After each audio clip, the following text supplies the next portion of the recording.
Oh no, there it is. It's back. Good, great. Okay.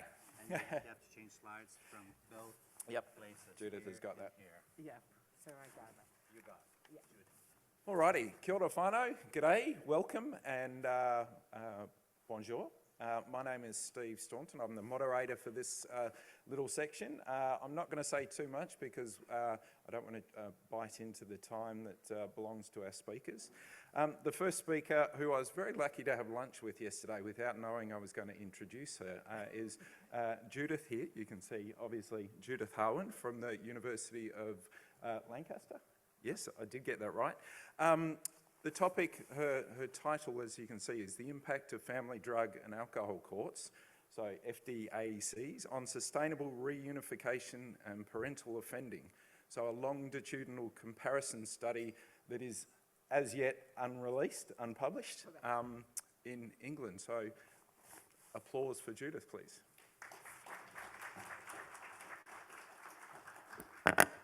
So greetings everybody, it's wonderful to be here. I've never been to Canada and I've never been to Quebec, but I'm very excited to be here. I'm also excited to have this opportunity to talk to you about family drug and alcohol courts, which are known as FDACs. So I will be referring to them as FDACs throughout this presentation. And I'm sorry it's such a lengthy title.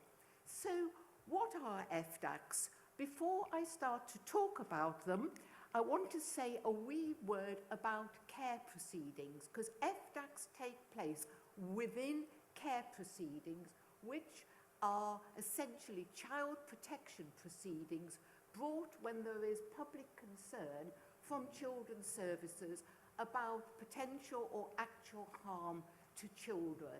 They're extremely serious proceedings because the court has to make a decision. Can this child remain with its parents, or is alternative care needed? It's one of the most consequential decisions that the family court ever has to make. And you can see from the third bullet point that actually the volume of these proceedings is high.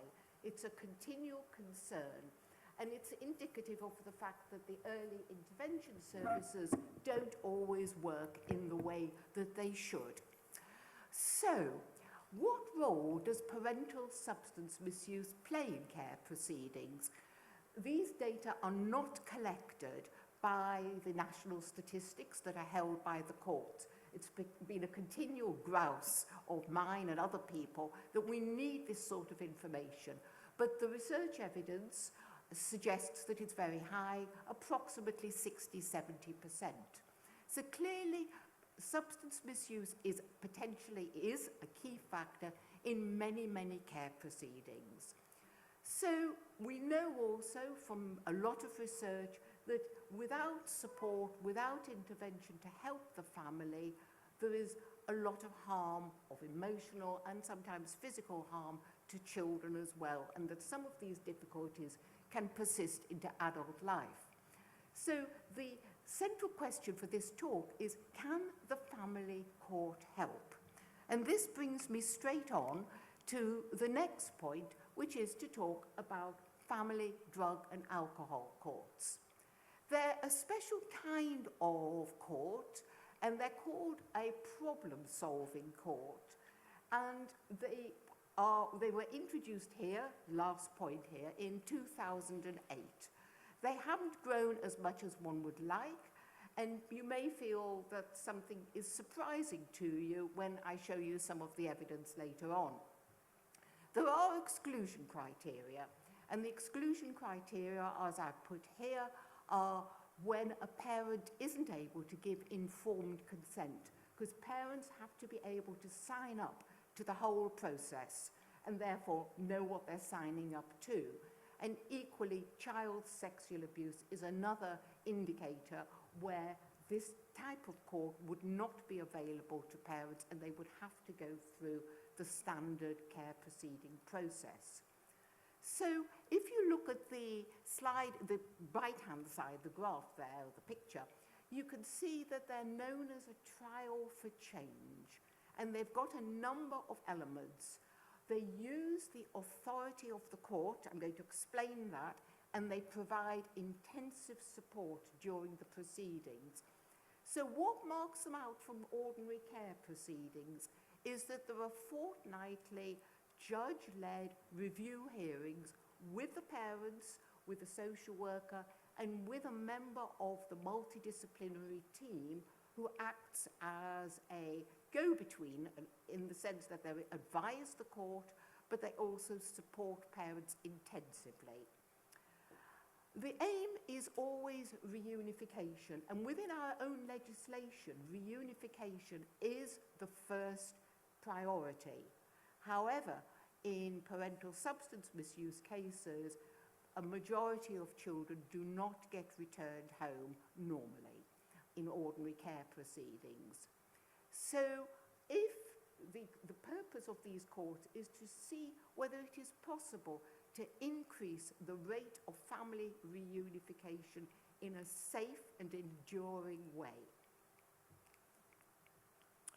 What do we know? We know from the international evidence that these courts definitely achieve higher rates of family reunification at the end of the care proceedings. And that comes from the American evidence where these courts are particularly well established and extensive. But it also comes from our own research, other research in England, and also from Victoria State in Australia. These courts tend to flourish in countries that have very adversarial systems of care proceedings. The intention is that they don't, but the reality is that they do.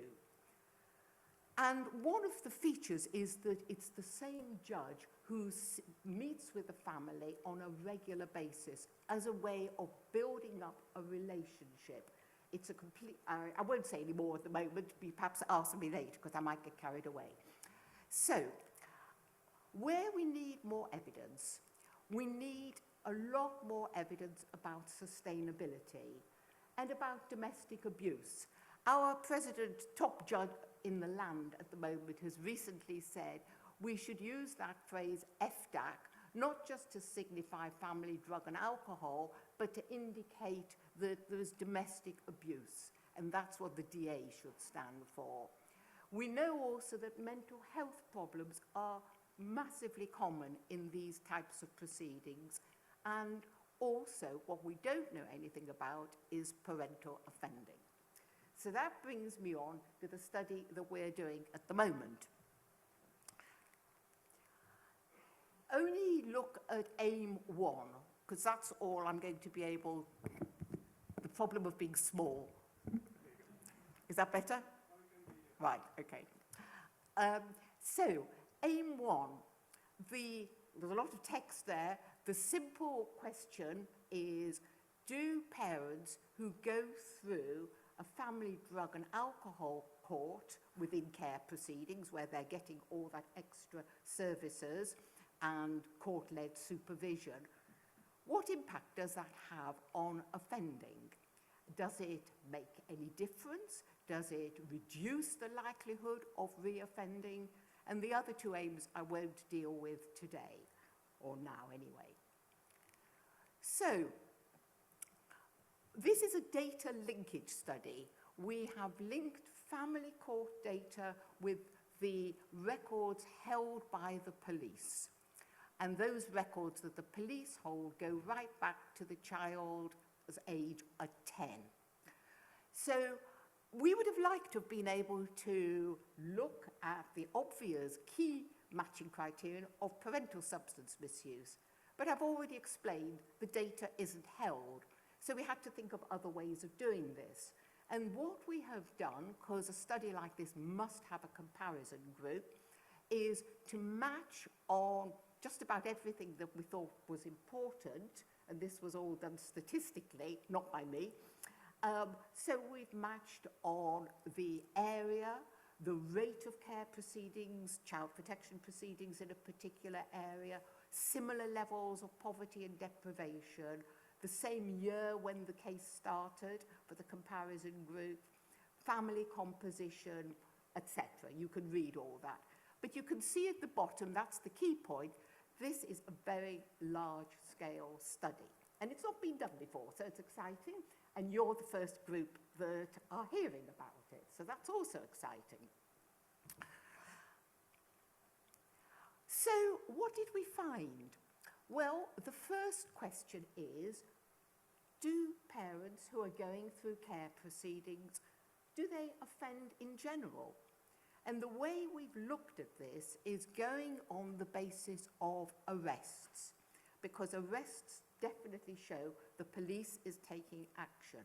At this stage, we're not looking at what they call the disposal, how the court decides. All we are saying is these parents had a history of offending, which could have started at the age of 10, or could have been much more a short history. And the headline point is a very straightforward one. You can see how many parents have a history of an arrest at some point prior to the start of the child protection proceedings. But if you look a bit more closely, and it's kind of difficult, you'll also see that FDAC parents, the Family Drug and Alcohol Court parents, have higher rates of offending than comparison parents. That's important to note in many ways, could be discussed perhaps later. And also that applies to offence types that are concerning, acquisitive, 5 minutes, thank you, acquisitive offences, violence and abuse, that's an umbrella category. All these are umbrella categories that we will unpick later, because the Home Office keeps much more detailed records of every kind of offence, but you can't analyse on that basis. So that's the second point. And thirdly, that these are probably the most concerning kinds of offence types on the left-hand side as I'm facing the screen. But you'll notice very few sex offences, and that undoubtedly must link up to the fact that in FDAC, sex offenders are part of the programme. It makes sense. So we've also looked at what happens during proceedings. Now, in a way, I was quite surprised by this, because somehow, naively perhaps, I thought that perhaps parents during proceedings would not offend. They're under active court supervision. They know the decision is majorly important.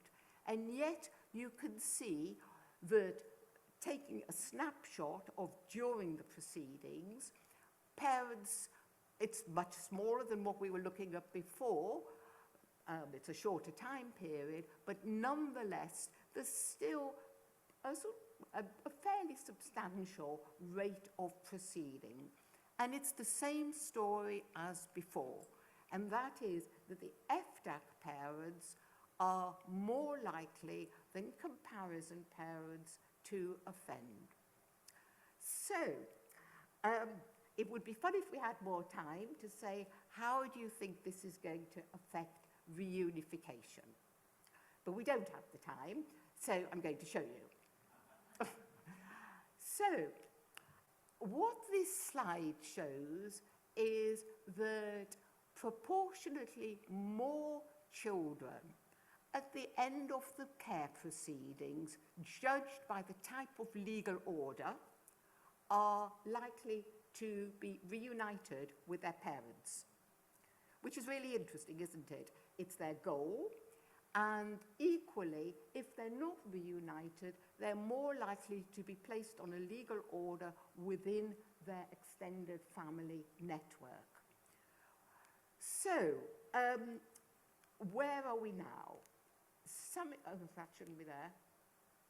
I'm going to move on from there and come on to this point here. So, what we're finding, we can say in summary, is that offending before the proceedings did make a difference in the comparison group. In other words, children's services were more conservative and risk-averse. FDAC parents who'd received this massive amount of help during proceedings, it did not, their previous history did not impact on the rate of reunification. But for both groups, parents who offended during the proceedings were less likely to have their children returned. There's a master of work we're going to do next. We want to understand the kinds of offending in much greater detail. We're going to track for 2 years minimum post-order what happens. Do some of these cases break down? Do some of the children come back to court and their parents, either with a new child or with the same child? So then you're postponing, if you like, the stability for the child, and we would need to understand why that is. And then finally, we're going to do a statistical modelling, because there may be all sorts of other factors that are impacting, apart from offending, on the likelihood of reunification being stable. And that is it. Thank you.